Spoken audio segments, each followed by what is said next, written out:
पहले नंबर पर तो एक कल्पना ही झूठी है कि हम संसार की समस्याओं को निपटा सकते हैं। वे कभी निपटने वाली है नहीं, कभी है ही नहीं, हो ही नहीं सकता। कभी शब्दरब अपनी इच्छा के अनुसार परिणमन करेंगे नहीं। आचार्य भगवंतों ने ऐसे उदाहरण लिखे हुए हैं कि संसार को व्यवस्थित करना माने मेढकों को तौलने के समान है।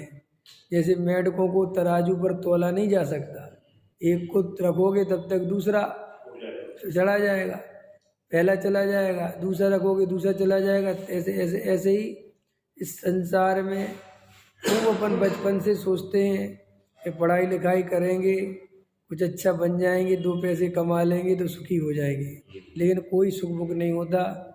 फिर वो पत्नी आ जाती है, फिर वो पत्नी की समस्याएं, फिर जब माँ बाप की समस्याएं, भाई बहन की समस्याएं, पत्नी माँ बाप के साथ नहीं रहना चाहती, फिर वो बेचारा बैलेंस जो है करते करते मर, फिर बच्चे हो जाते हैं, फिर वो बच्चे हैं, उनको पढ़ाई लिखाई, उनकी अपनी झंझटें, फिर उनकी पूरी करो, फिर उनको पढ़ाओ लिखाओ, काम धंधे करो, और वो समस्या निपटती नहीं है एक भी।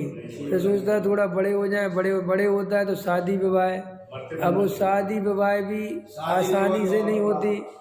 अब शादी विवाह की चिंता सताती है। अब लड़की है तो लड़की की, लड़का है तो लड़के की, परेशान। अब मिल जाए तो बहू आवे तो फिर बहू से नहीं बनती, फिर बहू को फिर अलग करो, फिर अने संसार में समस्याएं कितनी हैं। और हम सब हैं ना इसके गवाह, सब भोगी है ना।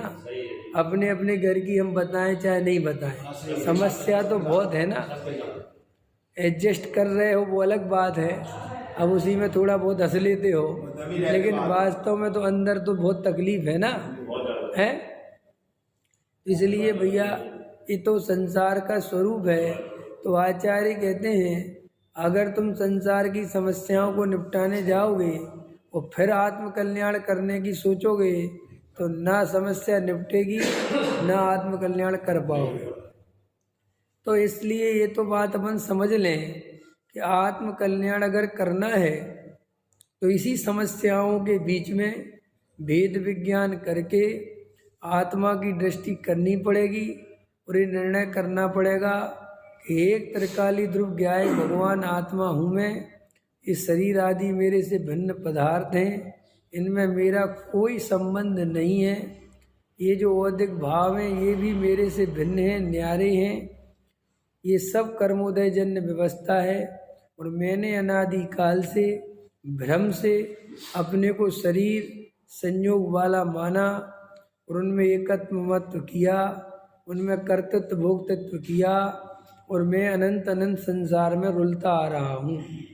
अब बड़ी मुश्किल से ये बात सुनने मिली है कि भाई तुम आत्मा हो, ये शरीर आदि में नहीं हूँ। अभी मान्यता बदलने का अवसर है और अगर ये अवसर चूके तो फिर ना जाने ये अवसर मिलेगा भी कि नहीं मिलेगा, वो कोई बात ही नहीं है। और सीधी सी बात है वो नहीं मिलेगा, इस पे ही आप समझो। मिलेगा की बेकार बातें हैं, वो कुछ नहीं मिलना है। अगर अब कर सकते हो तो करो, ना फिर बात खत्म है।